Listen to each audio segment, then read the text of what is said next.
Welcome to Dr. Jester Rants, and I'm gonna rant about this. From Bounding into Comics. Batwoman Season 2 premiere ratings fall off a cliff. Yeah, that's one way of putting it. He kind of decided, hey, this thing is a bullshit. Bye-bye. And he jumps off the cliff. And then he crashes, stumbles, and rolls, and becomes a kind of a mess of a shit show of organs here and there, and some gibs over there, under there, lots of blood, and a shit show. Because quite frankly, who is watching? Well, apparently 663,000 people watched it. A black dildo wearing a black condom. That's what it looks like. Jesus Christ, look at it. Looks bad. Let me put it this way. It looks atrocious.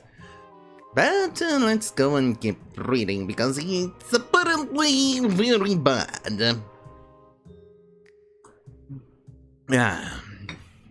Anyway, hopefully I can finish recording this before the power goes out again, because when you live in a shithole, the power has a tendency to be crappy. You pay your kidney to get electricity in your home, but they don't feel the need to actually provide you with quality electricity. So if you look at the general direction of an electricity pole or a light pole or something like that, and the power goes out, you fart in its general direction like I just did, and the power goes out. The wind blows and the power goes out. There's no wind and the power goes out. You flick your fingers in the general direction like a fabulous little boy, the power goes out. You look at it suspiciously, the power goes out. So basically, don't even acknowledge that the electricity pole exists. Kind of like the SJWs. Don't go criticize them or anything like that, because, you know, they'll consider it a harassment. But let's go and read the article. Anyway, the CW Batwoman Season 2 premiere ratings are in, and they're actually worse than Batwoman Season 1. Well, generally speaking, that's usually not a surprise. There's a large quantity of shows in which the Season 2 of its... Well, the Season 2 generally doesn't match Season 1. They usually they decrease a little... Oh, they decrease considerably, but never falling off a cliff. Kind of bad, like it just did here. So, TV series finale reports that the premiere episode for Batwoman Season 2, What Happened to Kate, was only viewed by 663,000 individuals and had a rating, a 0.10 rating in the 1849 demographic. Well, let me put it this way. I didn't watch Season 1 because I thought the show was a massive piece of crap. Season 2 seems to be a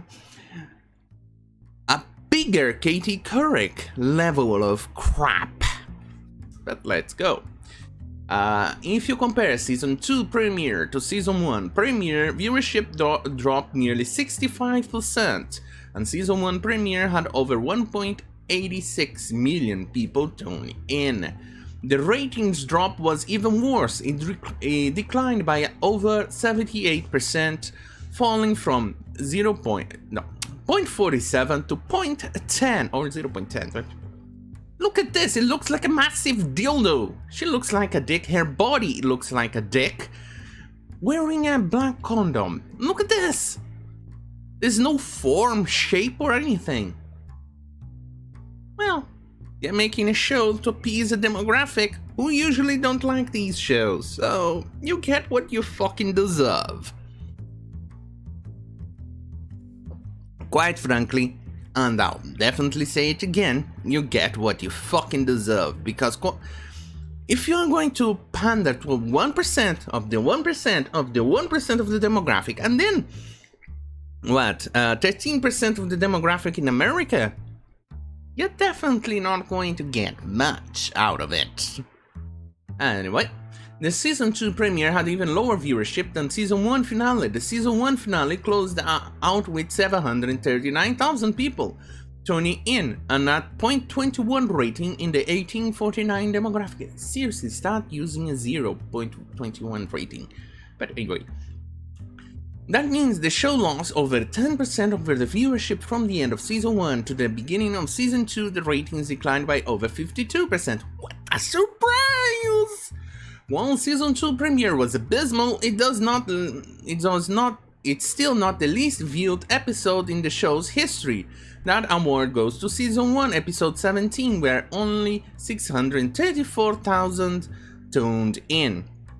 But this is not a good sign or anything like that, because usually the first episode of any season is usually the most watched one, usually, or has a tendency to. That means there are exceptions to the rule. But in this case, it's not holding up, because if this is the premiere for the Season 2 first episode, then chances are that it will decrease even more. Are we going to expect to see 500,000 viewers? Or even less? This should prove to be interesting to see. Let's see what happens on Episode 2, shall we? Alright, however, the Season 2 premiere is the worst rated show in 1849 demographic. The previously worst rating of the Season 1 Episode 11 was that had a 0.15 rating. The upside of Season 2 does have a higher audience score on Rotten Tomatoes. The show currently has a Rotten score of 24% for Season 2 from 182 user ratings. That's usually not that great, considering the quantity of users who reviewed it, with only 182 compared to 8,138. That's over 8,000 more users who saw Season 1 in comparison to Season 2, but that's usually because Season 1 has had more episodes and has been out a while, of course, and all of those things, but it still doesn't look too good. It doesn't look promising on any way, shape, or form. Anyway, interestingly enough, critics, as they did on Season 1, are attempting to drive people to watch The View. In Season 1, the show received a certified fresh rating of 80% from critics. Yeah, there's usually quite a bit of a divide between critics and what the audience likes. If you make a show to appease the critics, you get Batwoman. If you make something to appease the audience, you get the Joker. See, there's a very huge difference. Anyway, it's no surprise that the ratings are in the toilet. The show's showrunner, Carolyn Dries, confirmed the series would be about race politics earlier this month. Of course. What else could it be? And apparently, to Hills vs. Babyface, the show mentions that she's a lesbo in the very first 5 minutes of the show, and apparently she finds her the suit, a Batwoman suit, in the very first 5 minutes, and she has no training whatsoever in martial arts or anything like that, so she becomes a superhero in 5 minutes. Anyway, Dry stated, while Ryan never used drugs... Wait, why is Ryan and she in the same sentence? Oh, I get it. It's one of those situations in which they use a male's name to represent a woman. So very, very woke. Anyway, now while Ryan never used drugs, she was in a relationship where somebody was using drugs, and it's ultimately what got Ryan put away in jail. Very woke.